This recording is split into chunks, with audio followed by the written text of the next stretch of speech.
Salut la compagnie, c'est Jules Melon et aujourd'hui dans un Pro Ciné Critique, alors que le Nosferatu de Robert Eggers sort en salle le mois prochain, jour de Noël, pas sûr que j'aille le voir au cinéma, du moins dans la première semaine, parce que ça sort pas au bon moment, hein. Vous savez, hein, les fêtes, hein.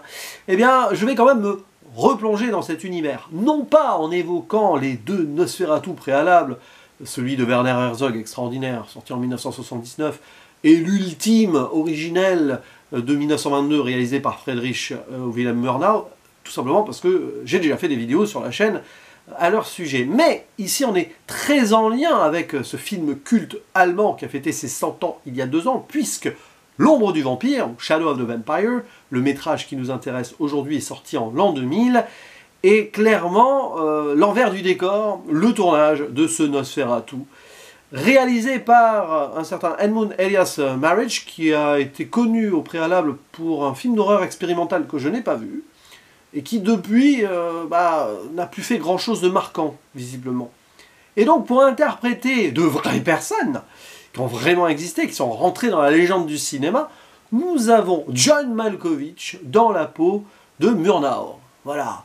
Et pour interpréter Max Schreck, l'acteur qui a joué le premier Nosferatu, Willem Dafoe. Et c'est intéressant d'avoir sa présence là, c'est ce qui lui permettra d'avoir le rôle du bouffon vert dans Spider-Man, puisqu'il s'est fait repérer, il était connu avant, hein, bien évidemment, mais là encore plus dans un rôle particulièrement intense. Citons aussi la présence de Udo Kier, qui a déjà joué Dracula chez Paul Morisset, je crois que c'était en 1974, mais qui joue ici le producteur, tandis que l'actrice principale du film Nosferatu est jouée par Catherine McCormack. Cary Elwes aussi est présent en tant que chef-op, le chef-op du film, hein, qui intervient au milieu d'ailleurs. C'est amusant parce que, à part Udo Kier, il n'y a pas d'acteur allemand hein, là-dedans. Et bon, c'est une coproduction luxembourgeo-anglo-américaine. Intéressant.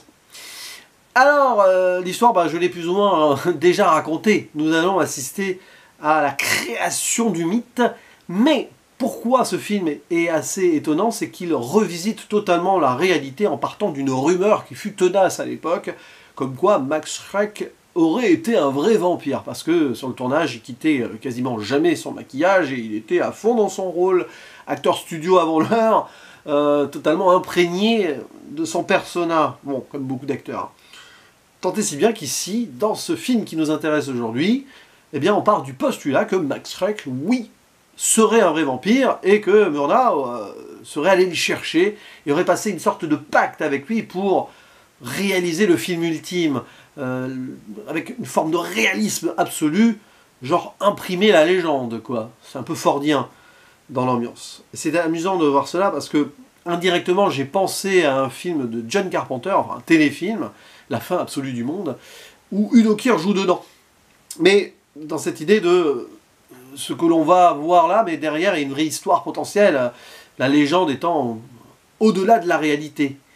Et donc, l'intérêt ici, c'est de voir comment les personnes autour de Max Schreck interagissent avec lui en le prenant comme un personnage un peu loufoque, un super bon acteur qui sort jamais vraiment de son truc et qui fait des choses assez étranges, mais bon, quand on picole un peu, on s'en rend pas compte. Comme cette scène, à un moment où il boit il mange une chauve-souris, enfin, il boit le sang de la chauve-souris, quoi, et qu'à côté, t'as le producteur et un autre gars qui sont à moitié éméchés, donc ils imaginent « Wow, what an actor !» comme ça, quoi.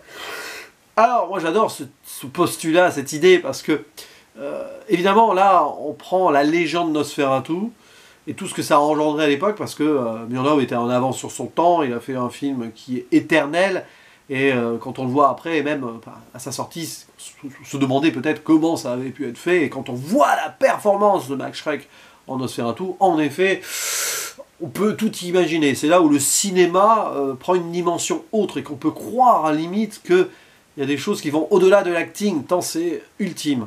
Et ben, ce film-là, on va dire, récupère cette mythologie absolue et en fait une œuvre un peu sage, mais réussie. Je vais dire sage parce que, alors, en soi, ça suit certains codes. Par exemple, on a des intertitres qui rappellent le cinéma muet et donc Nosferatu. Cette idée-là aussi d'utiliser un peu la technique et de voir à travers la caméra la reconstitution du film, où donc ça rejoue vraiment Nosferatu. Ça, c'est très bien.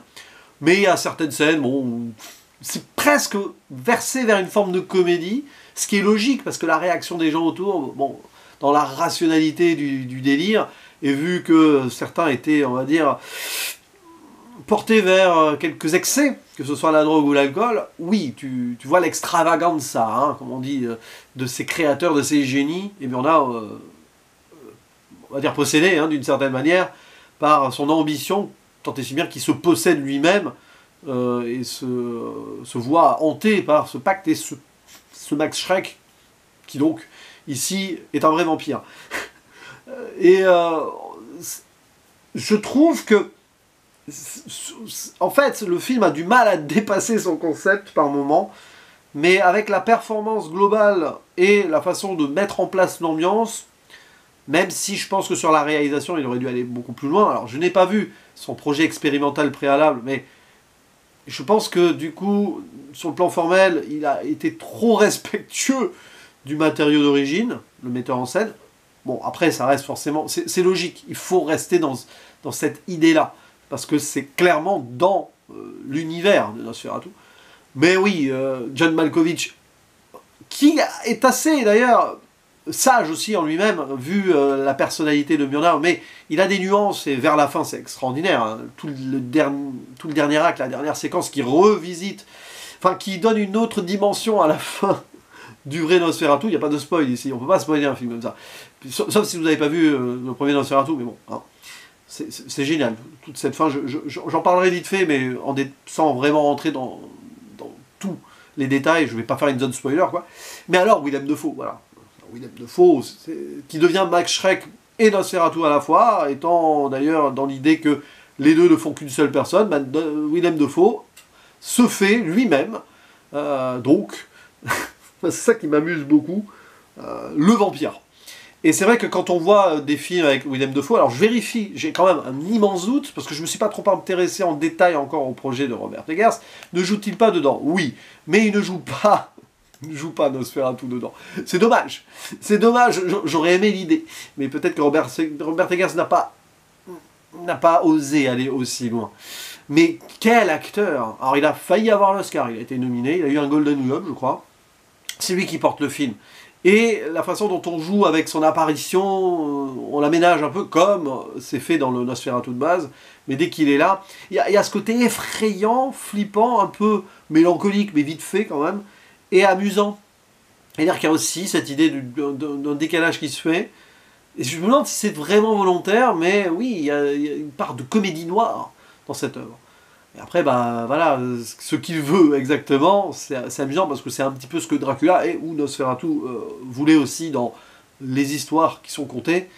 Et là, on transforme de cinéma. C'est aussi une œuvre qui rend hommage au 7e art, mais qui montre aussi certains excès de certains génies, à quel point on peut aller au bout de son art. C'est vrai que parfois, il y a eu des histoires, alors évidemment très terre-à-terre, mais violentes, hein, de metteurs en scène, d'auteurs, même d'acteurs qui ont fait des choses sur les tournages. C'est pour ça que j'ai beaucoup pensé Klaus Kinski en Nosferatu. On sait à quel point ce monsieur était disons-le, très toxique. Et voir ici que finalement ça revisite le personnage de Max Schreck en Nosferatu, qui était peut-être pas d'une même toxicité, mais qui était à fond dans son délire. Comme quoi, jouer Nosferatu, ça peut laisser des traces. Je ne sais plus quel acteur va l'interpréter sur le Robert Eggers, mais gare à lui. Donc ça, rien que cela, c'est passionnant à voir, même si c'est pas un film qui va rentrer dans mon panthéon personnel. Cependant, donc la fin, qui est la séquence de fin de Nosferatu, elle est extraordinaire, elle est passionnante aussi sur la diégèse cinématographique et le côté méta mise en abîme.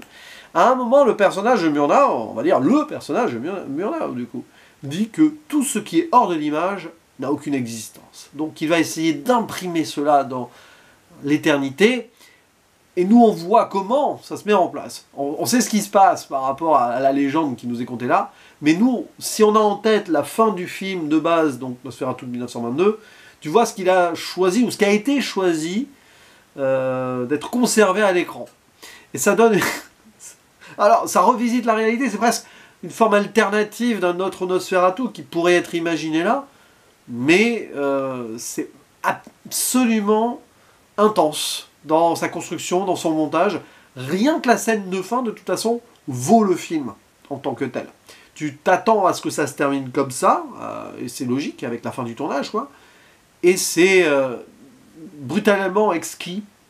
Et on voit la fascination et la volonté ultime de Murnau, qui est allé au bout de son pacte, mais qui peut-être aussi se fait une forme de rédemption en créant cet objet, mais quand même à quel prix? Parce qu'il y a eu quelques décès dans ce film-là. Bon, dans le vrai Nosferatu à l'époque en Allemagne, personne n'est mort, hein, je vous rassure, mais là oui, on part du principe que Max Schreck, le vampire, a laissé des traces assez indélébiles et négatives sur l'humanité qui a travaillé sur le film.